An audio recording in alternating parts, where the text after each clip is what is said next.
Hola, este es un nuevo video de uso y mantenimiento de la vivienda. En este caso vamos a hablar del mantenimiento de los muros y los techos. Para las paredes interiores recomendamos siempre pintar en colores claros y así tener una mejor iluminación del ambiente. Siempre es conveniente pintar las paredes periódicamente para renovar su protección. Si aparecen hongos, por más pequeños que sean, hay que tratar de eliminarlos lo más rápido posible para que esa población no se multiplique. La iluminación y ventilación natural colaboran con el buen estado de las paredes y cielorrasos. Recordar que en los baños es necesario ventilar después de tener una ducha, no por las puertas, sino por el ventiluz o por la claraboya. Este es un caso de humedad de cimientos. Esta humedad se produce por infiltración desde la tierra hacia las paredes. Esto es algo casi imposible que ustedes puedan llegar a tener, pero es bueno que lo sepan para cuando vean casos similares. Este tipo de humedad aparece si no existe o no está bien hecha la capa hidrófuga, el cajón hidrófugo. Y en sus viviendas ustedes tienen hecho el cajón hidrófugo, debajo del cajón hidrófugo una capa de cerecita, debajo de esa capa de cerecita está la platea de hormigón y debajo de la platea de hormigón también existe una capa de polietileno de 200 micrones. Todas esas diferentes capas hacen que esta posibilidad de tener humedad de cimientos sea casi imposible.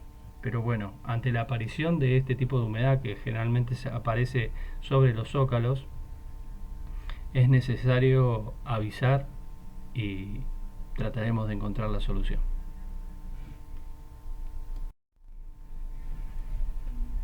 Este es el caso de la aparición de hongos. Estas son las manchas típicas que hacen los hongos por condensación y para limpiarlos es necesario, una de las opciones, ¿no? Es aplicar con un rociador lavandina pura directamente sobre la mancha. Si no desaparece en la primera aplicación, hay que repetir el proceso. Deben tener en cuenta que al ser muy tóxica la lavandina, deben ventilar muy bien el ambiente y no estar mucho tiempo expuesto a estos vapores que produce el cloro. La mayoría de estos hongos son producidos por la falta de ventilación, sobrecalefacción, falta de luz solar, exceso de habitantes en el ambiente y se produce en los lados más oscuros de la casa, en los techos y en las paredes que dan al sur. Es por eso que las casas de ustedes, en las paredes que dan al sureste y sudoeste, tienen el bloque más grueso, el de 27 centímetros de espesor, para tratar de que haya más aislación y así tratar de evitar este tipo de humedad. Lo mismo pasa en el cielo raso. Hay una cámara de aire entre la placa de cielo raso y el techo. Después sobre la losa hay una capa de telgopor y todas las capas superiores que vienen, todas esas diferentes capas hacen la misma aislación que el bloque de 27. Recordar que ventilar e iluminar naturalmente ayuda a no tener estos hongos. Acá hay distintos casos de hongos. En la primera foto, por ejemplo, eh, esta es un caso de una losa cerámica con un cielo raso aplicado a la losa y ahí se ve muy bien las marcas de las viguetas, eh, lo que probó que se ve por dónde pasa la humedad. Este, esto es un caso muy extremo, ¿no? Pero en este caso habría que reconstruir la capa de aislación. Y el caso de abajo es humedad de cielo raso. En este caso es una humedad por infiltración. Se nota a las claras la diferencia entre una y la otra. Acá tenemos más fotos para distinguirle esa humedad, en las que son los hongos, que son multiplicación de puntos que generan una mancha más grande, y en la de entrada de agua, que son aureolas bien marcadas desde el exterior. El mantenimiento de las paredes exteriores Es requerido cada cierta cantidad de tiempo. Es indispensable que se pinten nuevamente las paredes luego de pasado un par de años para recuperar esa impermeabilización que da la pintura exterior. Si aparecen fisuras, por lo general estas fisuras se provocan por tracción y movimientos en el suelo. Es casi normal que puedan llegar a aparecer. Estas fisuras tienen que ser tratadas con un sellador elástico, acrílico o epoxi, que sea pintable, y no deben dejarlo crudo, sino repintarlo eh, después de aplicado al día siguiente con la misma pintura que tiene la pared. Acá hay distintos tipos de fisuras, microfisuras y fisuras de contracción.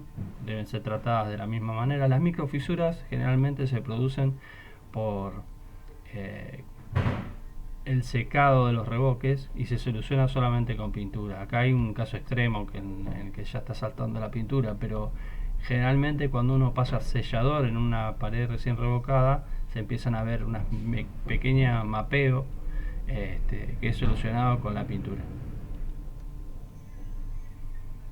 La humedad también puede generar grietas y en el por el cambio de estado del material, o sea, pasa de un estado seco a un estado húmedo. Ese cambio de estado genera también una contracción y una dilatación que generan grietas.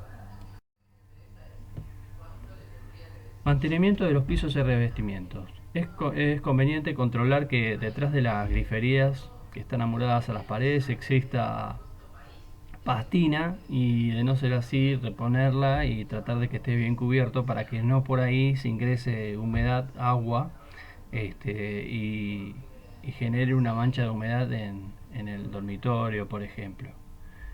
Eh, Se recomienda periódicamente limpiar el desagüe de la ducha sacando los pelos y los restos de jabón, y lo mismo hacer con la rejilla que está en el piso, que es la pileta de patio. Es conveniente sacar el sifón, limpiar el sifón y volverlo a colocar, que en ese sifón es donde generalmente se hace la trampa de pelos y es donde quedan atrapados los pelos que vienen desde la ducha. También es importante que en la ducha se utilice algún tipo de filtro en la rejilla, para tratar de que vaya en la menor cantidad posible al sifón y con esto se tape.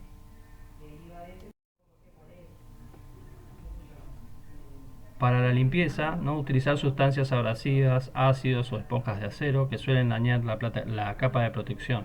Limpiar con agua y detergente o con productos especiales para la limpieza de estas superficies.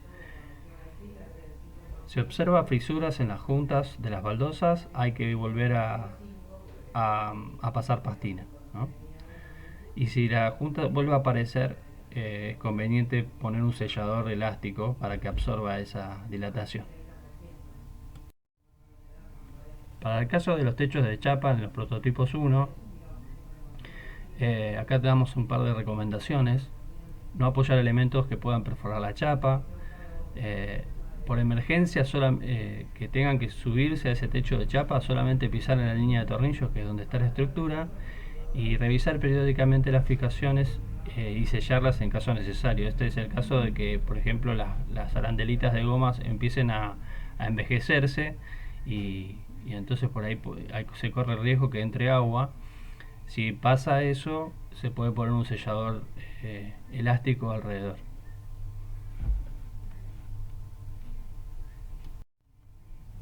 En el caso de las losas, las terrazas no están calculadas para soportar un peso determinado. No hay que sobrepasarlo, o sea, no hay que cargar esa losa. No hay que colocar cosas en la azotea que puedan perforar la membrana. Cada tanto hay que mirar ese techo para ver si no hay piedras o algo por el estilo, que con el calor del verano la membrana, la parte asfáltica de la membrana, digamos, empiece a derretirse y la piedra se incruste en la membrana y por ahí pueda haber filtraciones.